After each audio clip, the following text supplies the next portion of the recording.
केशर आंब्याचा आमरस, खडीसाखर, वेलची मिक्सरला बारीक करून घ्यायचे.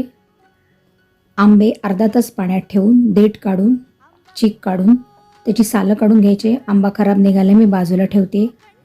असं केल्याने आंबे आपल्याला खराब आहेत की नाही ते समजलं जातं. आता आंब्याचे सालं काढून एका बाउलमध्ये मी आंब्याचा हा पल्प काढून घेणार आहे. हातानेच काढायचं आहे. तुम्हाला चाळणीवर किसायचं असला तर किसू शकता. या पद्धतीने पल्प काढून घेतल्यावर आपल्याला मिक्सरला फिरवून घ्यायचं आहे. त्याच्यात केलेली पिठी साखर 2 चमचे घालून घ्यायची. बाकीची साखर बाजूला ठेवायची. आंब्याचे बाटा आणि सालं अर्धा ग्लास पाणी घालून त्याच्यातला सगळा रस काढून घ्यायचा आहे. या रसामध्येच आपल्याला मिक्सरला फिरवून घेतलेला पल्प घालून घ्यायचा आहे. नंतर त्याच्यात 1 चमचा मिरपूड घालायची आहे.